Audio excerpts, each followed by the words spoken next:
Broadway is the beating heart of America's theatre industry. It brings in billions of dollars to the New York economy each year. But the curtain came down on 30 productions in March, and no one knows when the show will go on. The longer we're out, the more shows that won't return. I mean, certainly all of the producers for the shows that we're running are doing everything they can to keep their casts together and their investors together so that they can come back. But if it's 5 months, 6 months, 7 months, I don't know who won't come back, but I think there would be a lack of transparency if I said that I thought they would all come back. I don't think they can.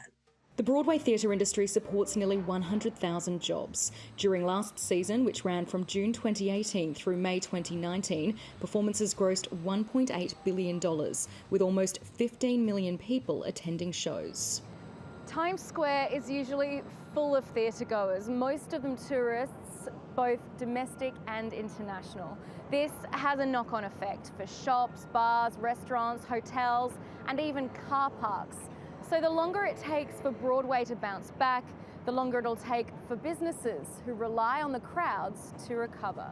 It's just one example of how the wider US services sector will be impacted by a decline in consumer spending, which accounts for 70% of US GDP. We're also going to see the fact that a lot of people have lost their jobs or have seen cutbacks in hours or in wages affect how they spend. And they don't necessarily only spend on services. We're also going to see hits into discretionary goods, buying a car, buying a new home, buying electrical equipment or appliances. Since the coronavirus outbreak, US factory activity has shrunk to its lowest levels since March 2009, while home building collapsed 22.3% in March. A quick economic turnaround appears unlikely, as polls of economists predict second quarter GDP could contract as much as 30%. So we expect the economy to gradually recover, but it'll probably take 4 or 5 quarters until the middle of next year to see the economy recuperating the lost output. The speed of the recovery won't just depend on when states lift their lockdowns. The primary factor will be when consumers feel it's safe to leave their homes. As soon as we know that it's okay for everybody to come outside their homes and nothing is spreaded. There has to be precautions taken to make sure that everyone's health is at first. I just hope it's sooner rather than later because I miss doing my job. The bright lights of Broadway will shine again and the industry will recover. But just like the US economy, the question no one can really answer is when. Katie Gregory, TRT World, New York. Well, for more on this, Jeffrey Tucker joins us now from Great Barrington, Massachusetts. He's the editorial director at the American Institute for Economic Research. Welcome back to the program, Jeffrey. Now, estimates for this first quarter result varied widely from a 4% contraction to as much as a 12% fall. Was this better or worse than you expected?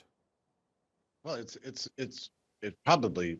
Well, to me personally, it's about what I expected, but it's just the beginning. I mean, the first quarter doesn't really include the full shutdown, and so we're not just in recession territory. We've been there obviously for a while, but this is approaching what you might call a depression, but that's not even a good word for it. We really need a new word. I think the Great Suppression is actually the best possible term for this, because you can't have an economy that's half shut down and put a wall between essential and non-essential, lock people in their homes, and expect anything to happen from an economic point of view. So it's only going to get worse. Next quarter numbers are going to be much worse than these. So it's unbearably terrible.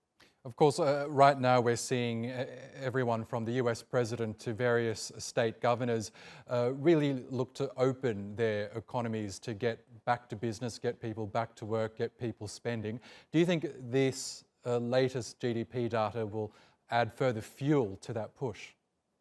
I think it's an excellent question. I think the answer is maybe. What we have in this country is very interesting. Maybe it's true all over the world, but these extremely risk-averse politicians, where they think that if they're going to permit people to have free association and commercial life again, that they're going to be held responsible for every death. But I think they need to be worrying about being held responsible for historic levels of unemployment and misery and a rise in suicides.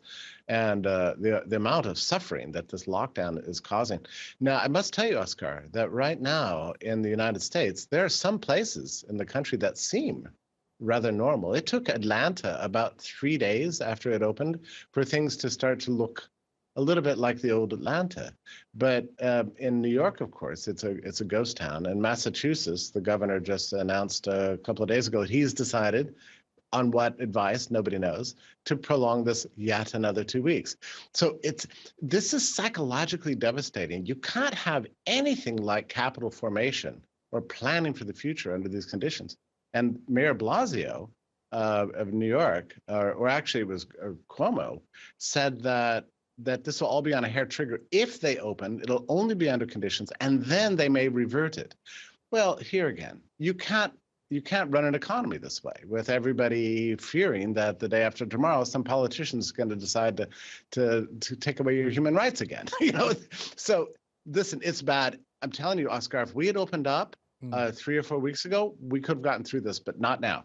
Interesting. Now, apparently Democrats and Republicans are now beginning discussions on another tranche of possible stimulus measures. They've already approved almost $3 trillion worth. Do you think any of those measures will have an effect in terms of the next quarter figures? Might they cushion the blow a little? Well, most of what Congress has done has not done any good. These business loans, there's no sense in giving all these business loans if you're not allowing the businesses to operate. And now they're being told they're being audited by the government on their use of the funds. So it's a kind of a creepy element of nationalization here. And the unemployment insurance. Do you know that right now there are many, many millions of American workers that are making more money by not having a job than they did on their job? So that's going to be a huge drag on the economy once things open up. If you can't even recruit workers from their sofas to come in and do work for less than the money than they're making right now. Incredible. Jeffrey Tucker, all eyes will be on the next quarter figures, and hopefully we'll be able to chat again when they come out in a few months' time. Thank you for that.